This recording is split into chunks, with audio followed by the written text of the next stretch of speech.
Katie, welcome to the show. Thank you. How you doing? Where in the world do we find you today? The audio only listeners can't see your beautiful kitchen background. Where are you? Oh, thank you.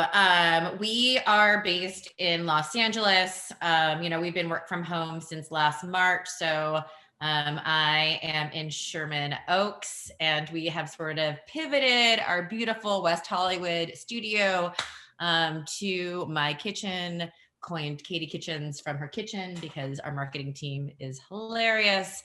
But excited to join. You're in Manhattan Beach, right? I am. I'm waving to you. You can't see me from here, but next time, pretty soon, we'll be able to do this in person. Today, we're going to talk about all things startup. I don't know if we can say you're a startup anymore. I just saw some recent news that you guys now have millions of subscribers, and we're going to be talking about all things subscription boxes and beauty and entrepreneurship.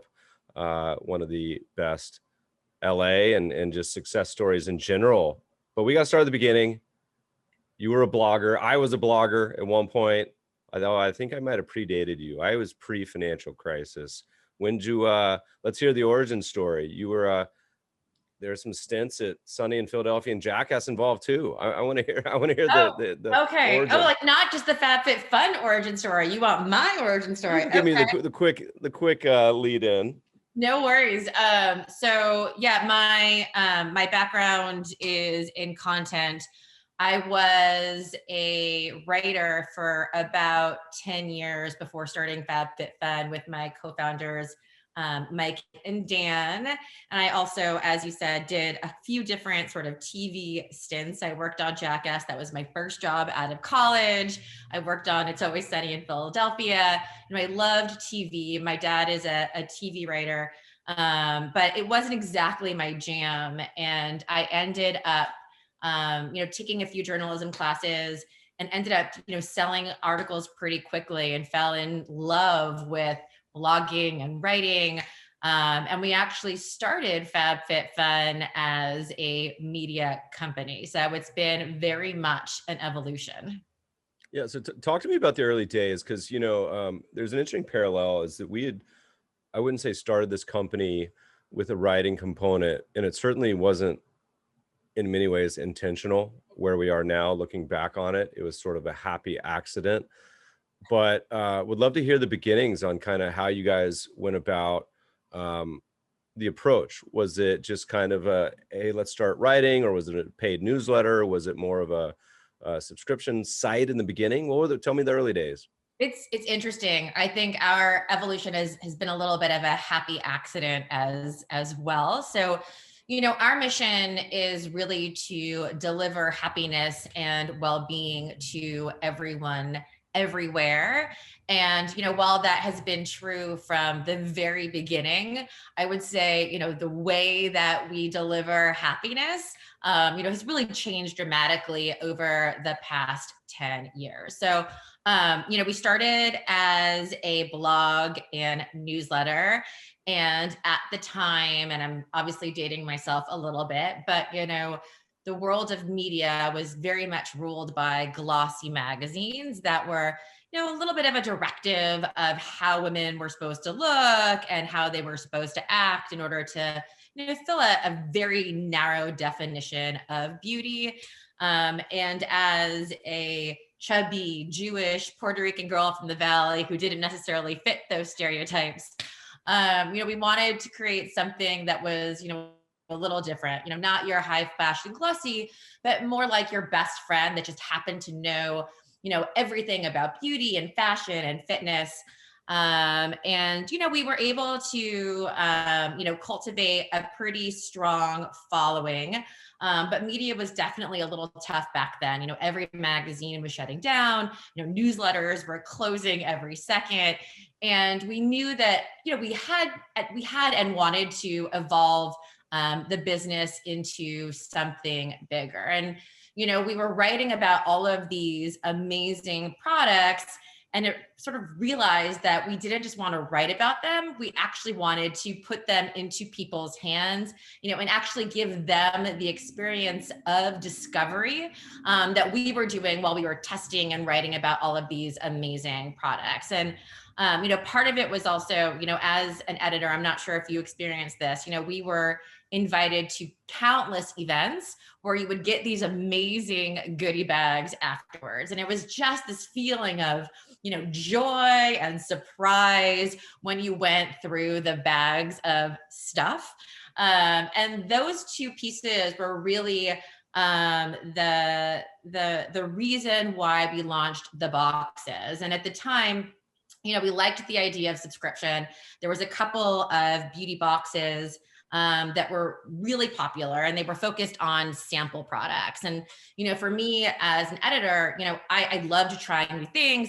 I did love getting packages in the mail, but I'm also really cheap.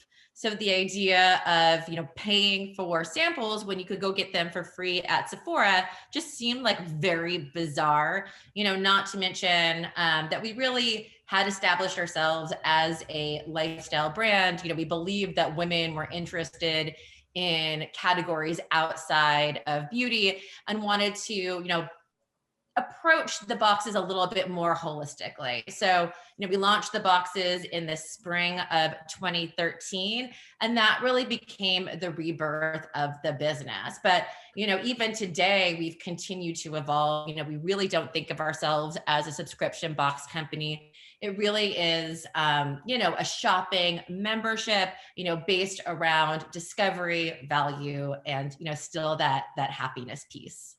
Yeah. We actually just got a box and opened it either yesterday, I can't even remember, yesterday or 2 days ago. We'll get into that in a little bit. But I want to hear about the kind of the first box or the decision to move in this direction, because it's one thing to be a writer, to be doing newsletters, and that very much, I think, has a business model, and certainly, is possible, but it's hard, the whether it's affiliate revenue or advertising revenue or even paid subscriptions to a newsletter, actually deciding the massive logistical effort and partnership with all of these various brands is an entirely different ball game. So talk to me about kind of that decision of the first one. Were you guys literally like filling these up in your kitchen, or how did you go about saying, okay, this is what we're going to do? And how'd you kind of cannonball into the pool at that point? Yeah, great question. And it definitely is a very different skill set. And someone, at least for me, with a content background, it was a sort of big leap into the unknown. And we sort of, the reason why my specific job has shifted was because, when we launched the boxes, we weren't really sure if it was going to be a success. We actually had several tests going on. We thought about doing flash sales. We thought about launching a fitness line. My co-founder and I went downtown to try and make fitness apparel, which was not super successful. But this idea of the box was, sort of one of many potential ideas. And we hadn't hired any additional people, on the team. It was still really small, all of whom were really focused on content. And so obviously we needed, products for the box. And, because I had been a writer for, a while, I had relatively good connections in PR, in beauty and fashion and fitness. And we really leveraged those to curate, that first box. It wasn't a huge quantity by any means. And so it wasn't crazy to say to a publicist, hey, I need a few thousand units. It's going to be this really amazing marketing opportunity. We're going to do tons of content about this, tons of social promotion. Take the chance. And, it wasn't all yeses by any means, but that was really how we curated the boxes. We did it at a 3PL. And, we thought, look, we're going to test small, see how it works, and go from there. And I think my co-founders were actually incredibly, confident that it was going to work. I thought maybe we would sell a few boxes and try the next sort of crazy idea on the roster. But thankfully, they were right. We sold out of those, few thousand boxes in 24 hours. And I think for me, it was a very quick realization that we had created something that was actually pretty interesting. And I think, we benefited from the fact that, we had established ourselves as authorities in beauty and fashion and fitness because of the blog, because of the newsletter. So it wasn't all that crazy to say, hey, guys, we're not just going to tell you about them. We're actually going to pick the best products and deliver them to your doorstep. And I think there was a built-in trust that allowed us to sell out so quickly. And the 3PL piece, wasn't always easy. We didn't have full control over what those curations looked like. And, the second box, we had to put together, a list of all of the products that went into the box. And, I was super excited because we had scored this really great partnership with Bliss, which is an amazing beauty brand that I had loved for a while. Unfortunately, or fortunately for the brands, we would allow brands to put in bounce back offers or coupons or, cards in addition to the products. The card was included in the box. The actual product stayed at the 3PL because it wasn't included on the list. And we then had to ship out all of those products separately. And it was a real moment where we thought, oh God, this is it. We're not going to make it. The cost of, it sounds crazy now, but the cost of shipping out those 5,000 units separately was huge for the size of the company that we were. But, like I think any startup, it's the mistakes that really allow you to learn and grow. And you're never going to be perfect on the, in the beginning sort of days. And I think, we were lucky to be, really open-minded and we learned a lot. And then, thankfully we were able to still get to that next box. Yeah, you guys have hit on a few trends. One being curation and trust, which I think in a world of increasing noise is extremely important. And we've seen it, some content sites like Wirecutter do it, but also on actual physical products. Obviously the direct to consumer, but for the cheap bastards like me, the ability to get, value. You guys, I think famously say it's $50 a quarter and you're shipping, $200 or plus dollars worth of value in each box, which is awesome. And, but most importantly, and this is kind of, we've talked about this a lot on the podcast of the past 5 years, 7 years, is this concept of delight and happiness in a world of, a lot of news flow negativity. This is one of the reasons, in my opinion, you guys have been so successful, is because of this unboxing, anticipation and all things packed into one. So you had this moment, okay, you send out your first box, you're like, oh crap, this is actually like a thing. We have to now deal with this and scale up. So walk me through sort of because at the point you guys, were you bootstrapping this? Was this all just self-funded? Because you didn't, I don't think, raised any money until say 2015. Yeah, it was all self-funded, and with the team, and I'll just talk about myself, but who was wildly unqualified for everything that I was doing. I was overseeing all of the curation, all of the partnerships. I didn't understand any of the sort of technicalities of sourcing, what it meant to get thousands and thousands of products from overseas and negotiate terms. But I will say I do think there was some weird opportunity or success in my lack of experience, because I didn't know how things were supposed to be done. I also wasn't limited by the way things were supposed to be done. And I was, trying and testing everything that I could to, create the most sort of value and excitement within the box. And, some things worked and some things didn't, but we really did invest in what worked. And then we were, very okay throwing away everything that didn't. And I think you can only do that, when you have a little bit of a lack of experience.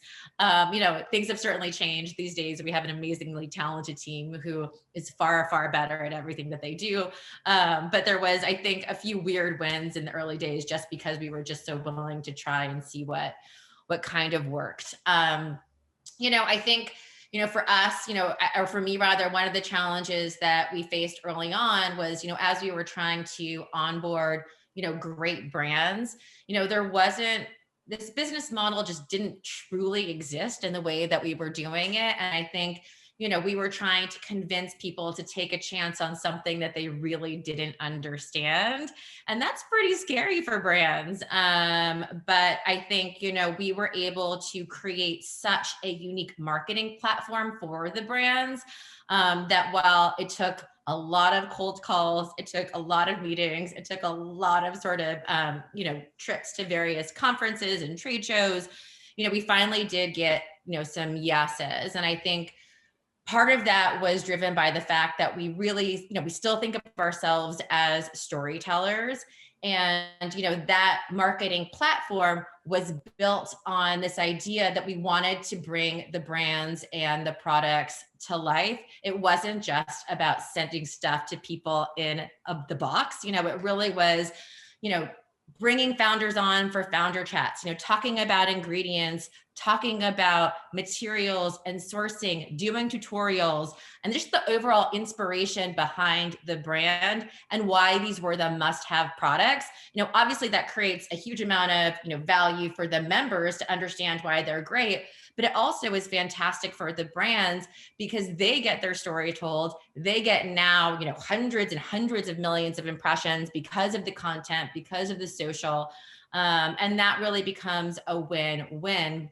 Not to mention, and this has obviously gotten better over the years as we've been able to scale, but we put in pretty massive POs. I mean, even for the biggest brands, that we are working with, our PO size is just pretty massive. What's PO for the listeners? So so a purchase order, and our average purchase order is about 500,000 units these days for our inbox partnerships, which is pretty unique. But it does allow us to get products pretty close to COGS, or cost of goods. And then all of that value goes back into the hands of our members, right? It's that combination of bundling and then the marketing for the brands that then gets sort of driven through the box and straight into the hands of the members who get the content, who get the value because these, products are great prices. And we think that's sort of the secret sauce to it all.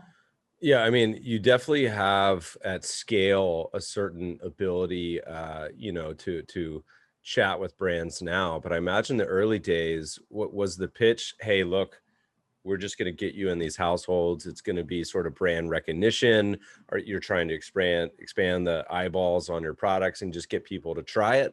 Kind of what was the early discussion? Because you mentioned, there wasn't that many sort of similar business models. Birchbox famously has had its ups and downs over the years.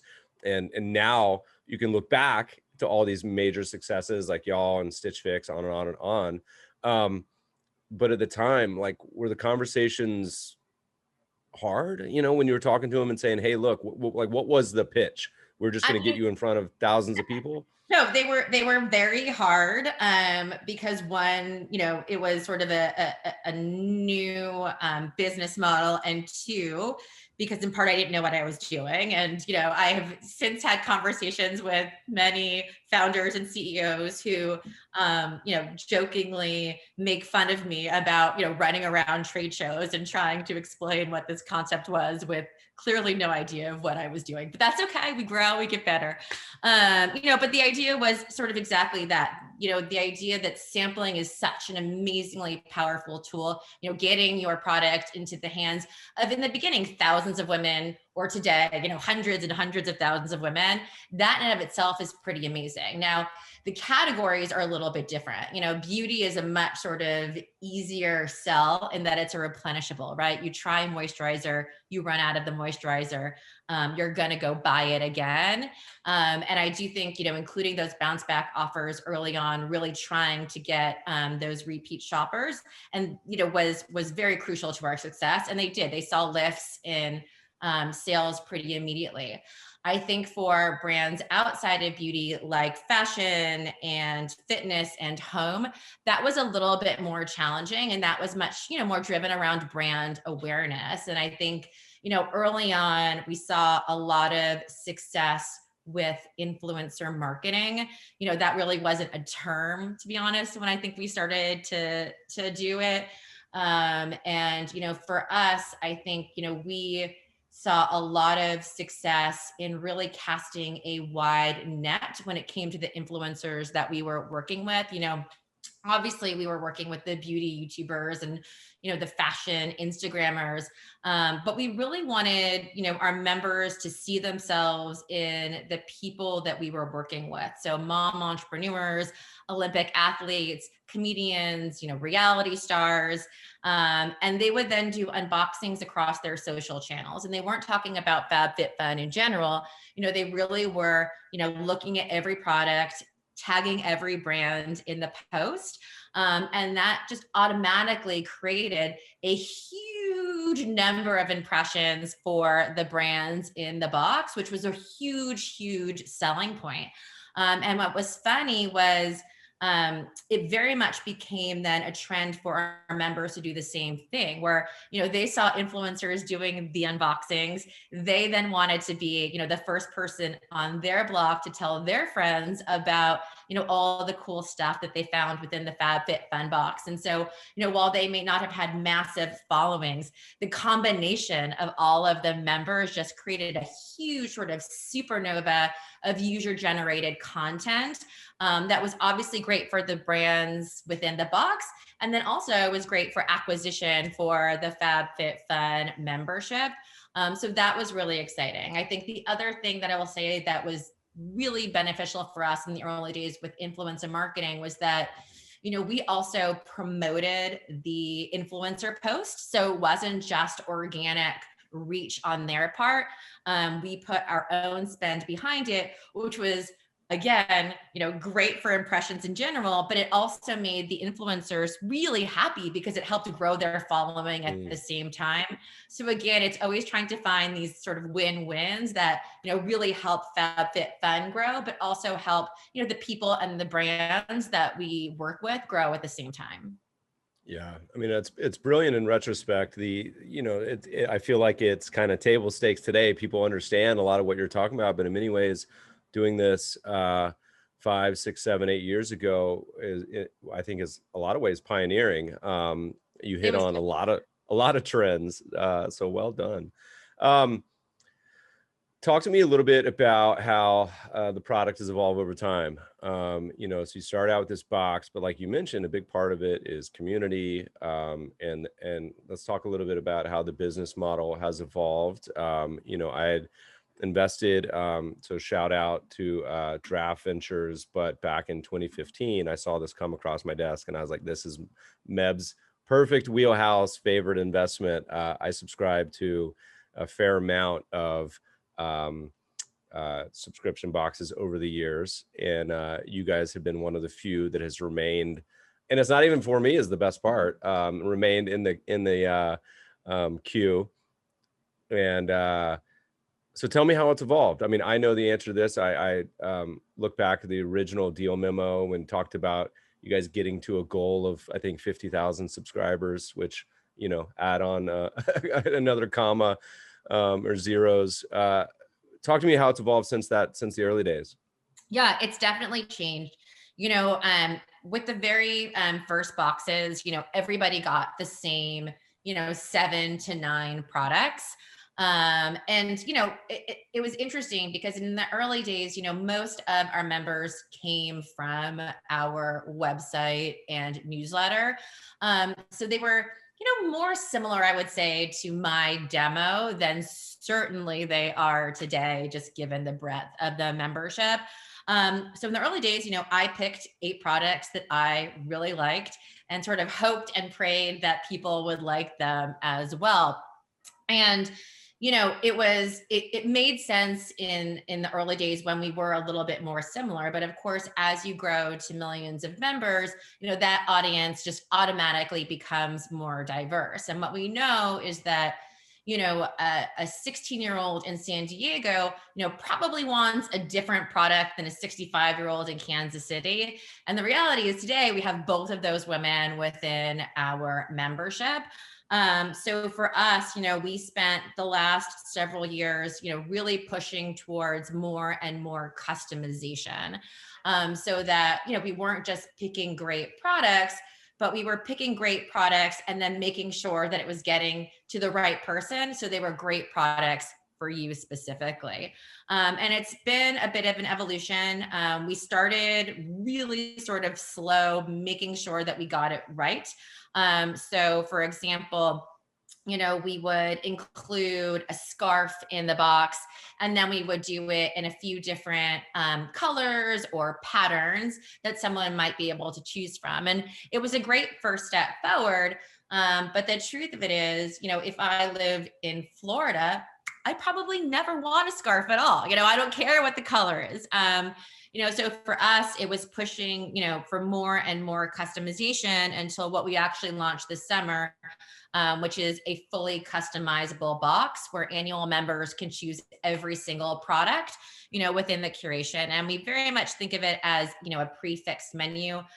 We don't want to be the everything store. We don't want to be an endless scroll. We don't want to give anyone a bunch of crap, which I know sometimes subscription boxes can sort of get a bad rap for. We really want to only highlight the best of the best in all of the categories that we work with. But knowing that people's sort of tastes are different, their tastes evolve, that different things like skin tone, skin type, hair type, etc., can make you want different products. That's where this sort of prefixed menu becomes incredibly important. And these days, we have millions of different variations that go out each season. So that curation becomes, more and more right for you. I think the other piece that we always sort of, we're working towards is that, while my taste, I think, is great, we need a little bit more than just that to, create a truly successful membership. And these days, we really are a data science company. First off, we have an amazing consumer insights team who is constantly surveying our members, about who they are, what they like, and what trends they're interested in. And so, before a brand or a product ever gets into a box, we have a forecasted rating for the product and a Q score for the brand. And that really arms our merch team to go out and get the best products and brands each season. And we kick it off with basically like a merch strategy session where the team puts together our sort of top gets when it comes to ingredients and trends that we think our members are going to be interested in. We then start to look at maybe what might be thousands of products and whittle it down from there, making sure that the products are as effective as we want them to be, that they work on a variety of skin tones and skin types and body types, etc. And then we look at things like dislike overlap. So when we're putting together the different choices in the box, we want to make sure that within every sort of cohort of our membership, there's going to be at least one product that makes our member excited. So it takes a lot longer than it used to. These days the boxes are curated between 9 to 12 months in advance. Also, just because of the number of units that we're talking about, it takes the factories a little bit longer to get them over here. But it's definitely been very much of an evolution of what we started from. I think the other piece that's really important is that while the box is a huge part of everything we do, it really is just the entry point to the membership. And it's just, it's another way to discover products alongside of, all of the e-com that we're doing. That's a huge part of our business where we have members only sales throughout the year. And we promise that the products they can find there are going to be the best prices that they can find anywhere online or in real life. Obviously, that's great because we also get to engage members beyond the sort of big 4 seasonal box drops. We also have our own social media platform behind our paywall, where we allow, or we hope that members connect. And obviously they're in there and they're talking about products and they're talking about brands, but beyond that, they really are forming friendships with each other. And we launched clubs within the community to, connect them on an even deeper level. They're talking about, wellness. They're sharing pictures of their kids and their pets and ways to ease anxiety. And quite frankly, I'm in there all the time. They know they can tag me directly. They're incredibly engaged. I often call them our sort of fourth co-founder, because they really are building this business with us. I mean, they give us tons of feedback. When they like something, they're excited to share. When they don't like something, quite frankly, they're even more excited to share. And while, sometimes the negative feedback isn't always the most fun, the truth is that we use all of it to create a better and better membership. And so, for me, that's really the fun part. I think, listening to your customer is probably the most important thing any brand can do. And to have this really sort of unique one-on-one direct relationship with our members where, we are constantly getting feedback in real time. I think that's been a huge part of the success as well. Talk to me a little bit more about the community building, and are there any suggestions or best practices? Because, we live in a world where obviously many platforms struggle with this, the toxicity of whether it's, the fake news or just people, the negativity and fighting and yada, yada. How do you guys approach building this community so that it is, beneficial to everyone involved? Any general ideas? I think I would say two pieces. One, we really try and be as transparent as possible. We are certainly not a perfect company. And certainly this last year, I think all brands have found sort of their fair share of challenges. And I do think, being able to just be frank with members, if there is a delay in shipping, if there's an issue with quality, we then have this really amazing ability to get in there and explain very quickly what happened rather than leave them wondering. And I think that's often the challenge, when they don't get answers, when they feel like they're being left in the dark, that's when the negativity spreads the most. But if we have the ability to just get in there as quickly as possible, be honest, there's a lot of forgiveness, there's a lot more sort of flexibility to what they're willing to be really cool with and be supportive of. I think the other piece for us has really been empowering members to really create the majority of the content within our forums.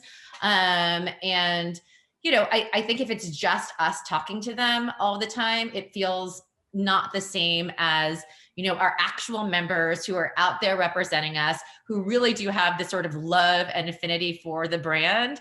It's just taken differently when it's coming from someone who's in the same situation as you versus like, it's the co-founder of the company trying to quiet us down, and I think we've seen a lot of success there. Our members actually run the clubs. So, for our fitness club, there's, our fitness ambassadors and our mom ambassadors. And I do think the other piece of it is, we try not to make it a CX forum. We try and take our CX inquiries as much as we can into different channels and really use this as, a way to, really connect our members on a deeper level. I think, something that sort of happens as we, get to be adults is it's actually much harder to, find and create friendships. When we're a kid and we're forced into these, social constructs of school where everybody's your sort of same age and has your sort of same experiences, it's really easy to make those connections. And then suddenly as you grow up, those sort of disappear outside of maybe your work, or even still, it can be a little weird to find friends. And I think, where we've seen success is, these are, women who at the very least have this affinity towards FabFitFun, towards discovery, towards value. And we see that like just on that little piece alone, they're finding this connectivity, and we see crazy things. We've seen members travel across state lines when another member is sick. We've seen members who are going through a rough patch in their finances, have members send them care packages and gift cards. I mean, and that's not us, right? That's them doing it themselves. And they also, I mean, obviously this wasn't going on in COVID, but, pre-quarantine, they were, hosting meetups across the US and Canada. And it would be just, basically a lunch. Sometimes they would exchange, products, but mostly it was just an ability to meet up with these people that they had formed really deep friendships in this virtual world, and then do it in real life. And one of my favorite things that became a huge trend is they would actually take the box and they would take it to a bakery, and they would have a baker make a cake in like the design of the box. And this became a thing that people were doing all across the country. And I mean, we were always so thrilled to see that happen. I wonder if that is sort of y'all's secret sauce, and I'd love to hear you just kind of talk about it, if it is or if it isn't, because a lot of companies with similar business models, to be honest, have struggled over the years, and some have gone out of business, some don't survive. And one of the biggest challenges for any business, subscription or otherwise, is churn. So what is the thing that you think, if you could point to, that keeps people engaged and loving the FabFitFun family brand box? How do you guys reduce that sort of churn and grow the business over time? Yeah, I mean, I think the number one piece to point to is probably value. And I don't just mean like a discount, although obviously, as you said, paying $50, getting over $300 in full size products is a pretty cool thing. But I think for us, the box was only sort of the start of it. And I think we are continuing to try and layer on more perks, more value on top of the box, so that even if, let's say, you didn't love every product in your box, you're still getting so much value from the overall membership that you want to stay a subscriber. And that, maybe the friendships in the community, that may be the content on FabFitFun TV, that may be all of the amazing sales. I think it's probably the combination of all of it that's really exciting. I will say the other piece that becomes more and more interesting for us is also this idea of exclusivity. So oftentimes when we're working with a brand, they're launching a new product for the box. They're launching a exclusive or limited edition product within the box. And I think that becomes a whole fun element to the membership as well, where FabFitFun really is the only place where you can get, X number of products from X number of brands. I think the other thing that will always probably be interesting to us is, because we do sit on so much data, because we know our members oftentimes better than they know themselves, we really are finding products that they never even knew they wanted. And so as an example, we had put this sort of faux fur blanket in a couple of the sales, and it was a really small brand. And members just went crazy. Like, they couldn't get enough of this faux fur product. And the brand was tiny. They couldn't really do anything more than, a couple of thousand units. But we're like, gosh, this is such a great product. We need to be able to put it into a box because we already see the love. And so we thought, you know what? We know they love it.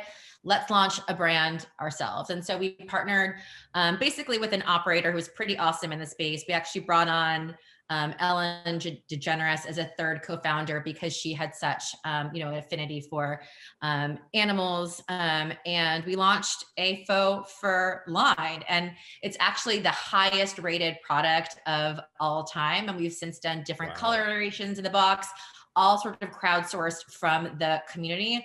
But I do think it's the ability to listen to our members, to then find and or develop products that they want, and then give them to them at this crazy price that makes, a lot of it so exciting and makes you want to stay a member.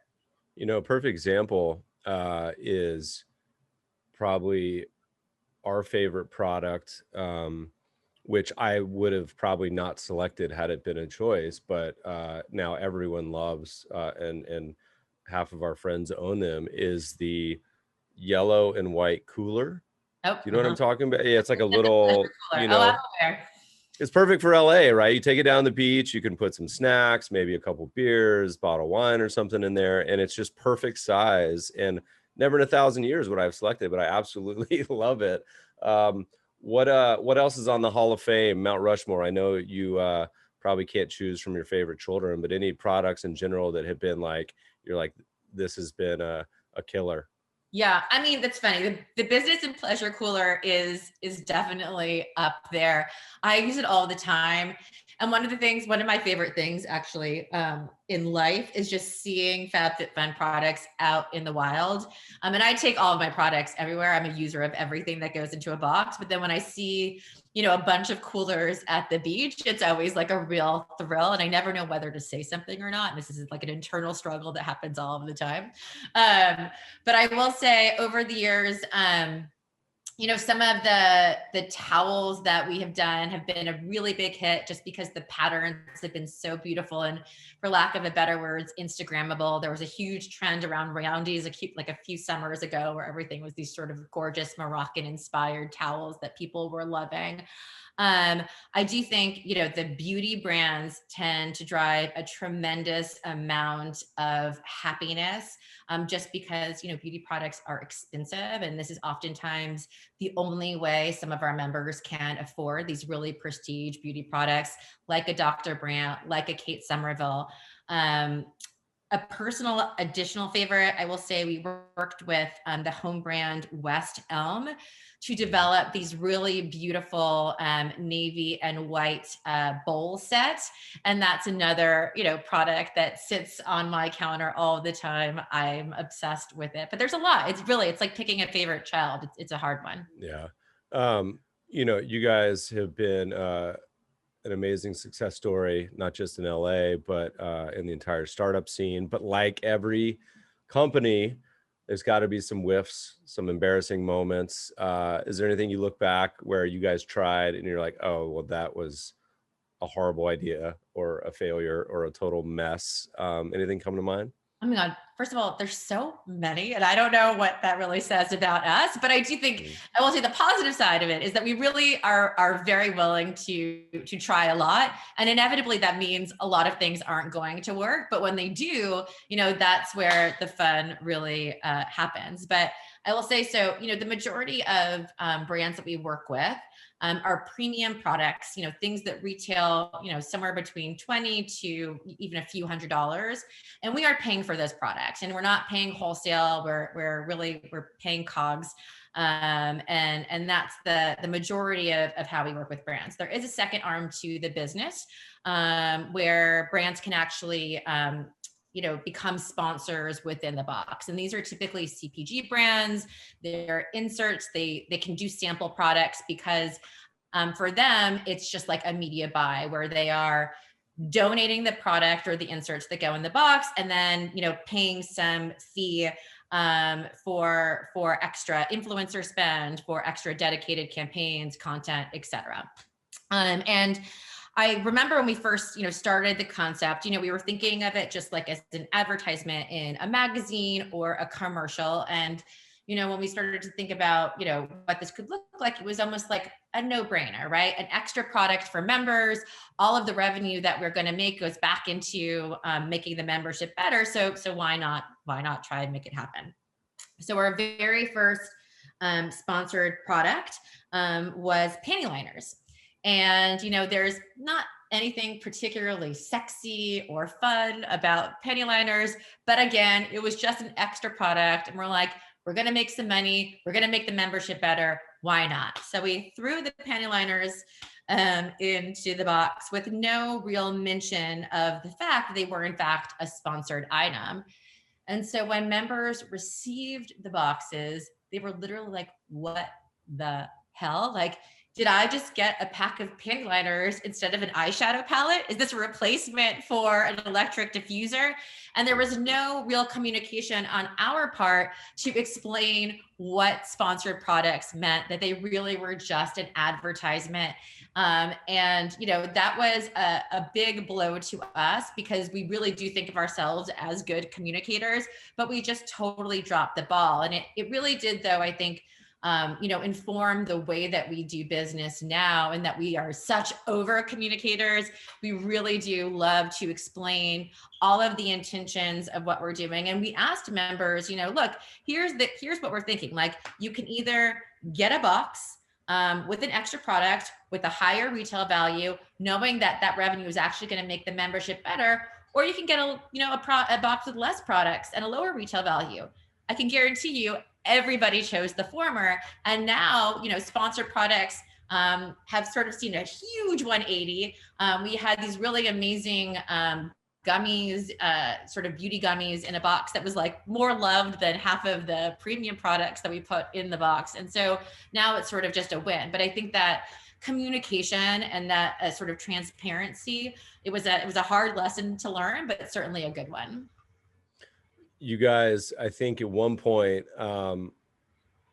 thinking about the dudes, I mean, I loved doing my wife's box, but you're leaving out half the demographic. What was the thoughts there? Did you guys try it briefly? What's the thoughts on the male side of the chromosome? Yeah. So we definitely think it's a really interesting place to play. I mean, certainly Mike and Dan, my co-founders, try and steal all the products from my desk. My own husband, who's like the least sort of metrosexual guy, like from Georgia, like didn't know what moisturizer or SPF was before we got married. Now like slathers my very expensive moisturizer all over his body, which is very frustrating. But no, we think the world is changing. Men are just becoming much more sort of aware of, how beauty products and grooming products and fashion products can just make you feel really good. And once you start to do it, it's really hard to go back. And so, it's a little hard with the FabFitFun brand, because we are so, female focused. And that's been a big part of who we are from the very beginning. But we realized, like, why not start to include men's products or men's bundles, with our e-com, knowing that oftentimes that's how men get their products, is with their wives or girlfriends shopping for them. So we did introduce a men's box. We did several iterations of them. We paused for a little bit just to focus on some other sort of more thematic creations that we wanted to test and try. But by all means, we think we're going to bring that back. We think it's a no-brainer, just the way that men's sort of shopping habits are quickly evolving. Good. Well, from someone who's subscribed to dozens of boxes over the years, most of the men's boxes do a really poor job. So I would love to see y'all tackle it, because I will be your first subscriber for sure, and look forward to it. As we look out to the future, you guys, Katie, you've been a force of nature. This company has grown just exponentially over the years. Talk to me about, as you look out to the horizon, we just went through a pretty weird last 12 months. What's the future look like for you guys? What's on your brain? What are you thinking about? Where do you go from here? And by the way, do you guys ship globally or just in the US? We got a lot of international listeners here. Right now we are US, Canada, and UK. Very strategically thinking about what CX looks like, given that our model is just sort of unique. Look, I think there have been a lot of lessons learned over the past 12 months, and thankfully some silver linings and some innovations that just happened because they just had to. And I will say, one of our sort of big areas of growth was really around e-com, just seeing an enormously growing appetite from members on how, when they want to spend with us, very much beyond just the box itself. So really moving into what feels like, more of an always on, more traditional e-com retailer, still focused on, very sort of thematic, curated drops, but just allowing members to engage with us, when they want to engage with us versus us saying, okay, these are, the 10 days during the year that we allow you to shop with us. And so I think there's a lot of really sort of exciting momentum on that front. And I look forward to seeing how that continues to evolve over the next year. I mean, it's really fun, and it's a little bit different than how we sort of originally thought of the business model. But the reality is, whether it's through the box, whether it's through e-com, whether it's through refills, which is our new sort of subscription model, where we basically white label subscriptions for our most favorite brands. Because honestly, if you find a product that you really like in the box, maybe you just want that one forever. And we want to be able to give members exactly what they want. But the reality is, no matter which way they're sort of shopping with us, it's just a different way to discover products, a different way to find value. And that's what we want to continue to deliver. I forgot about this, but as I had realized our membership was quarterly instead of annual. So I upgraded this past week, and on the checkout screen, the face staring back at me, one of the models is a family friend. So shout out Cherub. I was like, wait a minute, this is weird. Anyway, as you look back on this venture, on this journey, is there any particularly most memorable moment that stands out? It could be good, it could be bad, it could be embarrassing, it could be proud. But anything over the years that really is seared into your brain as probably the most memorable? I mean, gosh, there's a few. I remember, for a very long time thinking, if we could just get to 100,000 members, my life would change, the business would change, everything would be different.